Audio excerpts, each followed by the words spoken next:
For our discussion, the contents are the brief history, the rules of the game or score system, the equipments, and the skills needed to the game.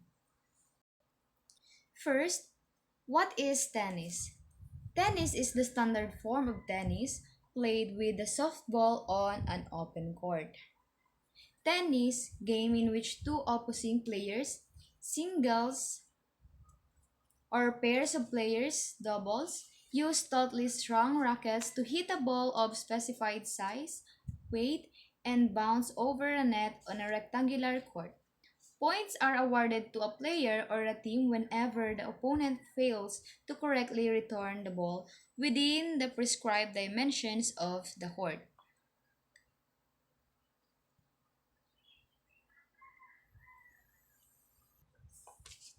Ang tennis ay isang laro daw na kung saan ang dalawang individual o dalawang pares ng manlalaro ay hinahataw ng raketa ang bola upang maipunta ito sa court ng kalaban. Ang bawat bolang hindi matagumpay na nailipat sa kalaban ay puntos.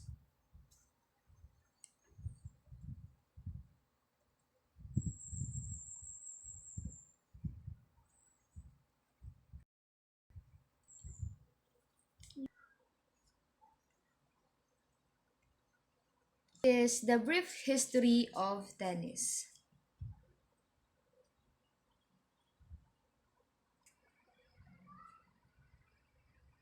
Walter Clopton Wingfield, 1833 to 1912, is known as the father of lawn tennis and born on October 16, 1833 at Roebourne, United Kingdom, and died April 18, 1912 at the age of 17 years at St. George's Square, London, United Kingdom.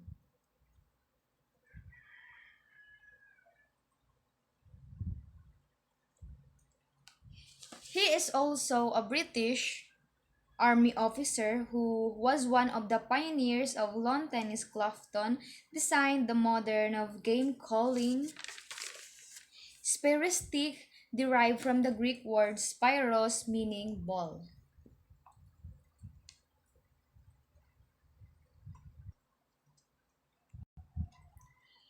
During the Middle Ages and the early modern period, 17th and 18th.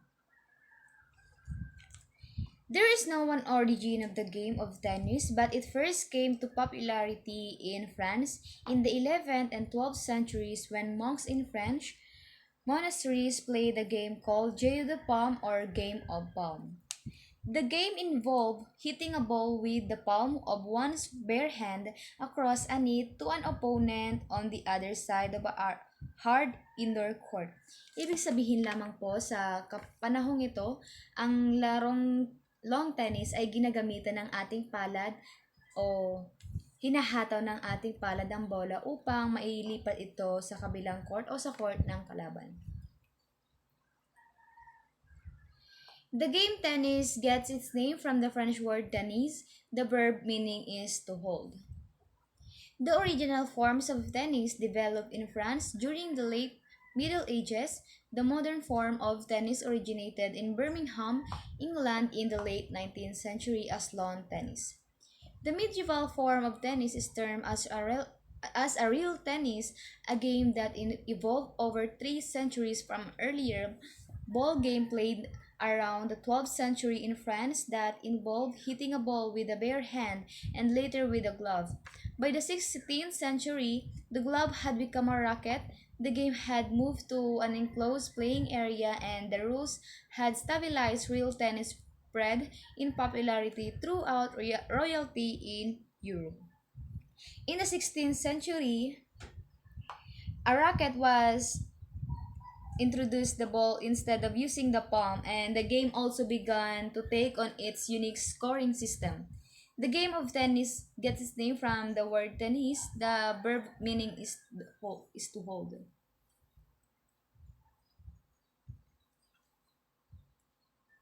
So, here are some images or pictures during the Middle Ages and the early modern period.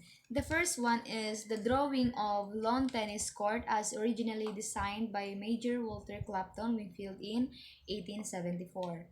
The second one is the cover of the first edition of the book about lawn tennis by Walter Clapton Wingfield published in February 1874. Ito po yung unang libro o yung libro ni Clapton na kinapapalooban patungkol sa lawn tennis. Ito po yung cover niya.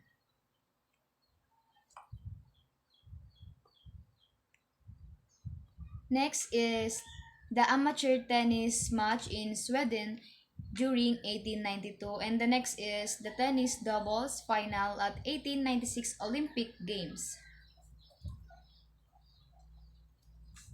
Next is the 20th first century.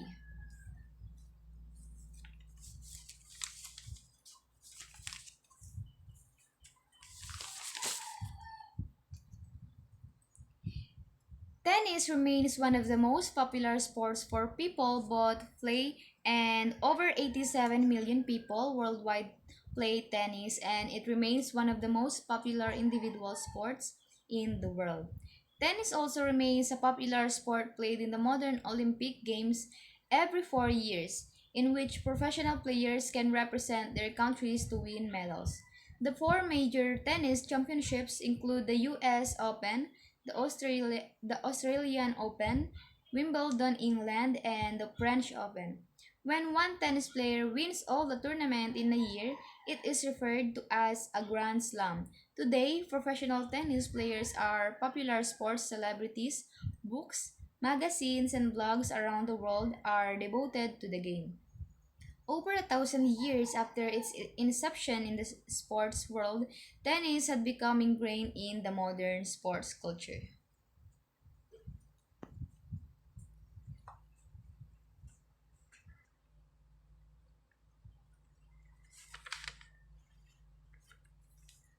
So here are some pictures or images during the 20th first century. The Wimbledon is still held annually today on the modern grass courts.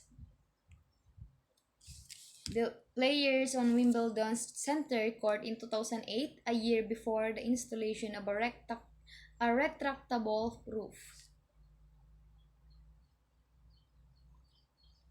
So, and the modern tennis came wherein the rules developed by the All England Club remain largely the same to this day.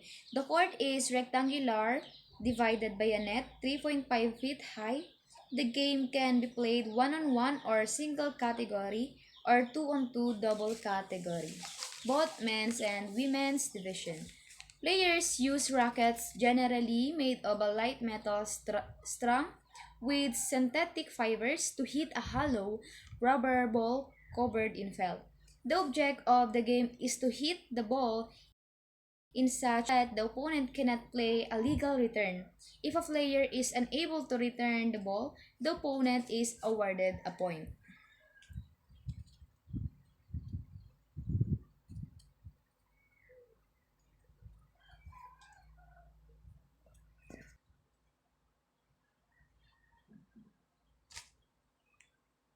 Next is the rules of tennis.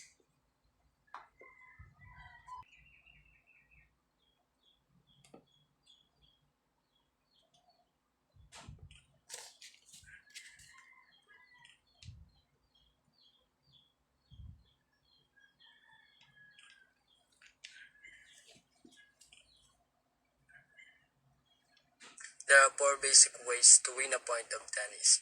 Number one, if your opponent hits the ball into the net. Number two, if your opponent hits the ball outside of the boundary lines. Number three, if the ball bounces two times per opponent can return it.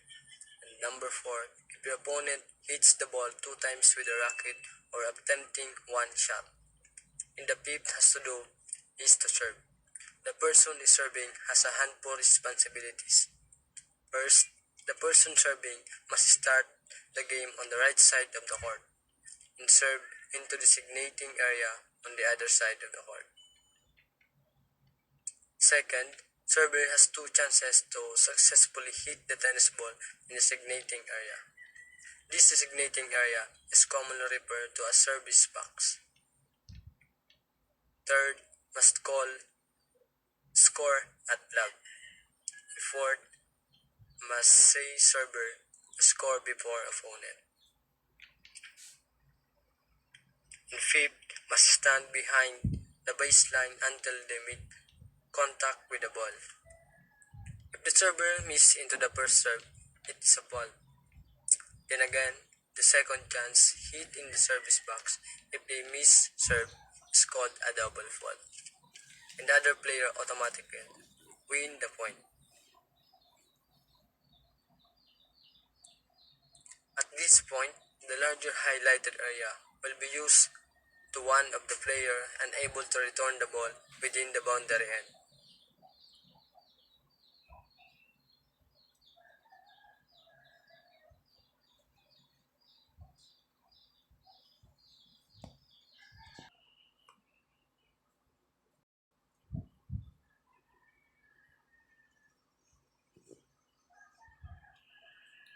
Next is the material and equipment.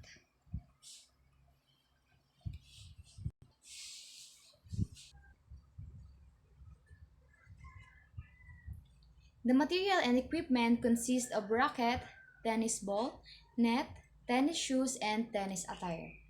Racket, tennis ball, shoes, and a dress code are mandatory equipment for the sport. Apart from player needs, the tennis court needs a net to separate playing area of each player.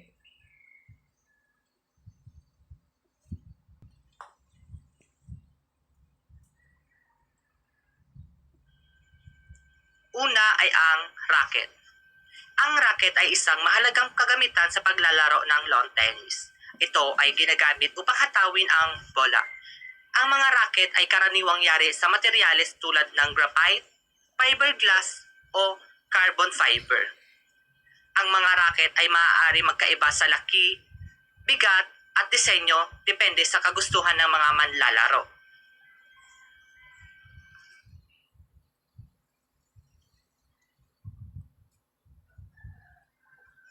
Pangalawa ay ang bola.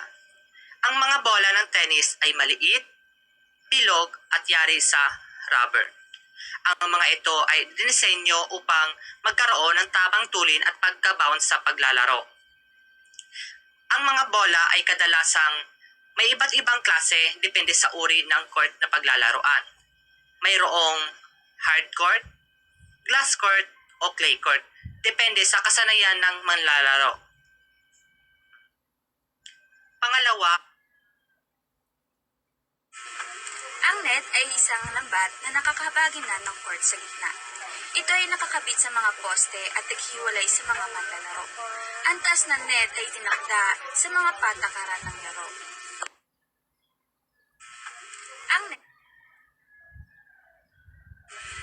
Ang tennis shoes ay espesyal na sapatos na ginagamit sa paglalaro ng tennis. Ang mga ito ay may espesyal na disenyo at mga goma sa ibaba upang magbigay ng agarang hatak at pagka-bounce sa court. Ang mga tennis shoes ay dapat komportable at may magandang suporta sa paa para sa mga galaw ng tennis. Ang tennis attire. Ang tamang kasuotan ay mahalaga din sa paglalaro ng lawn tennis. Karaniwan na sinusuot ng mga manlalaro ang mga tennis shirt o tennis skirt, t-shirt, polo shirt at mga tennis socks. Ang mga kagamitang ito ay gawa sa telang malamig, komportable at may kakayahang mag-absorb ng mga pawis. Ito ay ilan lamang sa mga pangunahing kagamitan na ginagamit sa lawn tennis. Ang mga kagamitang ito ay nagbibigay tulong at komporta sa mga manlalaro habang naglalaro ng laro. Next is the skills needed to the game. Techniques. Techniques is one of the skills needed playing lawn tennis.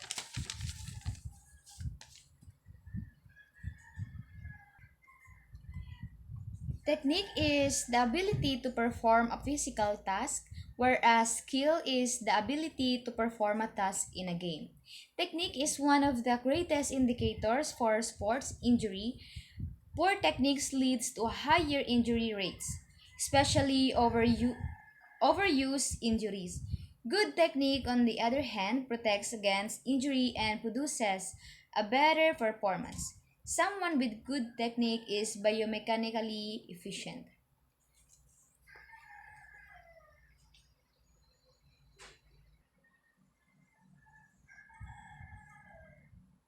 Strategy o diskarte. Ang diskarte ay napakalaga sa isang laro, lalong-lalo na sa laro ng table tennis. Ang pagkuha ng diskarte batay sa iyong laro at ang laro ng iyong kalaban ay nag-aalok ng maraming mga pakinabang kabilang ang pagtulong sa iyo na manatiling nakatuon o pagkontrol sa bawat laro at paglalaro ng mga laban ng mas mahusay. Pangalawa ay ang power o lakas ng pangangatawan. Nakaka-excite maglaro ng tennis. Upang matamaan ang bola sa isang komportableng posisyon, dapat kang magsimula ng mabilis. Ang iyong pagkakataon na gumawa ng magandang tira ay depende sa unang lugar at kung gaano ka kabilis magpatuloy sa paggalaw. Kung gusto mong maging mas epektibo sa tennis court, kailangan mo ng disiplinado at mahabang oras ng pagsasanay.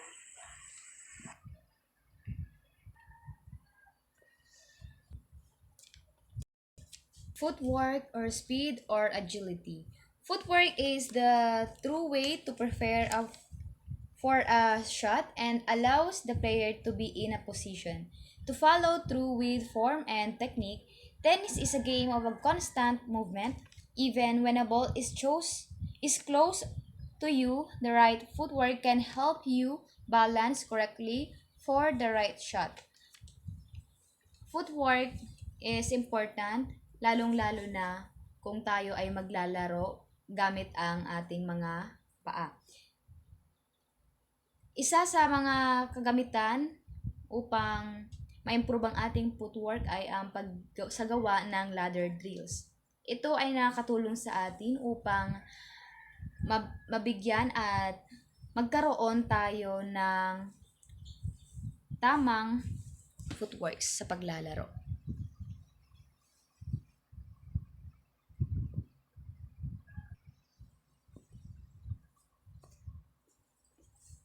Pang-apat ay ang endurance or kakayahang maglaro sa mahabang oras.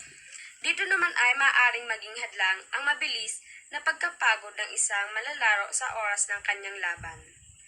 Ang pinakamahalagang yugto sa larong tennis ay ang pagkapanalo, kung kaya't upang makapaglaro ng mahusay ay kailangan ng isang malalaro na tumagal sa laban sa loob ng mahabang oras. Pangatlo ay ang mental fortitude or katatagan ng isipan. Para sa sino mang manglalaro ng tennis, ang isa sa pinakamahalagang katangian ay ang kakayahang manatiling malakas ang pag-iisip sa harap ng kahirapan. Maaari kang magkaroon ng walang kaparis na pisikal na lakas ng loob at perpektong larawan, ngunit hindi ka magtatagumpay sa tennis court kung wala kang tiwala sa iyong sarili. Flexibility. Mahalaga ang flexibility sa katawan sapagkat nagiging mas flexible, malakas at healthy ang mga vein, tissue at muscle sa ating katawan. At kinakailangan ng flexibility sa paglalaro ng lawn tennis para sa kagandahan ng iyong laro. Strength. We can all agree that the best tennis players don't look like powerlifters or football players. That said, players often severely underestimate the impact strength plays in improving a player's skill.